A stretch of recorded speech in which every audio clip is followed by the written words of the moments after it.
Well, the talked about. first step in emotional granularity is, and it's the first step, is that the idea that there's such a thing as primary and secondary emotions. There are emotions occur very quickly, one after the other, Right. to determine that there's an attribution, that there may be some general emotional state or general state of affectation that then is rendered into an emotion. All of this creates a certain level of complexity. Like, again, this is going to sound pretentious, but All right. what else can I do? Come on. This morning I was listening to the Shostakovich Ninth String Quartet. Yeah. And part of what happens, particularly when you have the harmonic complexity that classical, technically he's Right. 20th century, so modern composition, but it's classical music if you want to say broadly, is that you have the capacity for generating emotional complexity, because with a string quartet you got four lines. And you can have one violin playing something sad, one violin playing something plucky and sort of happy. You can have the cello sawing away like this is somebody just died, and then the viola could be just wandering off in the distance. And so suddenly you've created a series of emotional tensions that on their own mean one thing, but when you put them together, you've generated a complexity. And that's probably what the lived moment is like.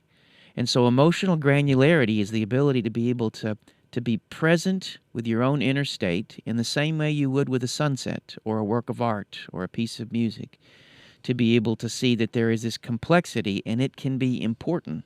I mean, if nothing else at an existential level, it informs you of your own complexity, and it can also let you. It can be hard to act with that sort of complexity, right? Oh, sure. And Yeah. maybe it lets you off the hook for being human. There's a great line from a Tom Waits song. I think it's called "Come On Up to the House." It's just a wonderful song. It's like a Tom Waits gospel tune, and he says, "If you were whipped by the forces that are inside you, come on up to the house." And I remember hearing that when I was, I was fairly young. I think it came out in the '91 something, and it just, I was struck by that. I was like, wow, I know what that feels. I know what it's like to be whipped by the forces that are inside me, that there is conflict, that there is movement, and there's turmoil. And even in the most happy state, there's still that cello in there somewhere deep in the back that's sawing away, that says, this will end. Everything's going to end, right? Okay. So if you simply stop at any moment you're in, you have the capacity to feel that depth, right? You can feel it, and that's what granularity is about. And it's a hard thing to achieve, partly because it should be. If you're Right. being chased by a bear, you don't want emotional complexity. You want it's going to eat me. I'm afraid. Get out of here, right? Yeah, it's time to It's go. not, so we don't want, emotional granularity is really good if you're in a moment in a relationship where you're trying to share your inner state and understand someone else's inner state, or, and one of my favorite examples I sort of mentioned is when experiencing a work of art. I mean, if you watch a movie, at any point in the movie during the narrative, there are characters that represent different emotional states that are having different experiences, and there's a flood of experiences you had across that.